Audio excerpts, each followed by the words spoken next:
So you're ready to close on your house. Congratulations. Now, before you close, make sure you do that final walkthrough.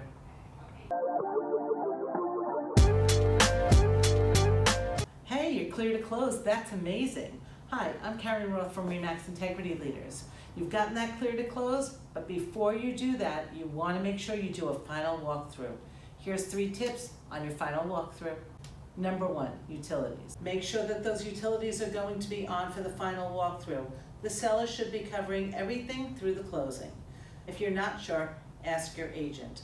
And make sure that you turn on every switch to make sure it's functioning properly. Number 2, the repair list. If there are repairs that were supposed to be done before your final walkthrough, make sure that you bring that list with you. You want to take pictures of anything that wasn't done so that you can ask for a credit at the closing. If it's something outside the realm of what you can see or what you understand, make sure you bring in a specialist to check to make sure it's done. Again, you can always ask for a credit if the item wasn't done, or ask for a receipt if they say it was done, but you have no evidence that it was. Number 3, condition. In most cases, the property is vacant for the final walkthrough. Now, if you're allowing post-possession, you'll have 2 final walkthroughs. One before the closing and one after, making sure that there's no damage done from the move. If the property is vacant, you want to make sure it's in the same condition as it was when you made the offer and any repairs have been done. If the house has oil, you'll also want to take a look at the tank and get a snapshot of the gauge right on top, because if they haven't gotten an oil reading, that is going to be what determines how much you're going to reimburse the seller for the oil in the tank. Now, most contracts read that the house will be in broom swept condition. Unfortunately, that means different things to different people.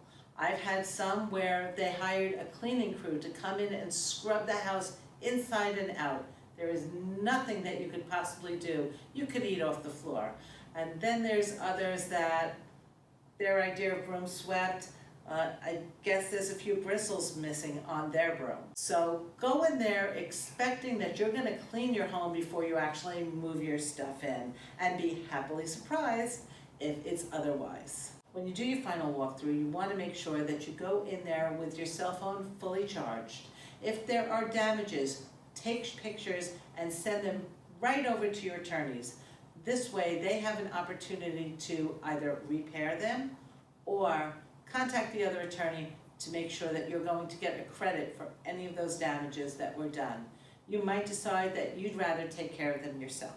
Post-possession means that even though you're going to the closing, you're going to get possession after that date. What will happen is the attorney will hold money in escrow in case there's any damages during the move, or there's a challenge with them getting out in a timely fashion. The attorney should set up those dates, and then you should get a date for your final walkthrough. It's a good idea to bring your agent with you so that you have someone to witness when you do that. I usually try to set up the final walkthrough the day before the closing if the sellers will be out by then. It just makes it easier in case there's a challenge that they're unaware of. They have the opportunity to fix it, and we don't have to deal with escrow and stress, and it makes life so much easier. But if you don't, try and give as much leeway as possible. Challenges can often be remedied before the closing table.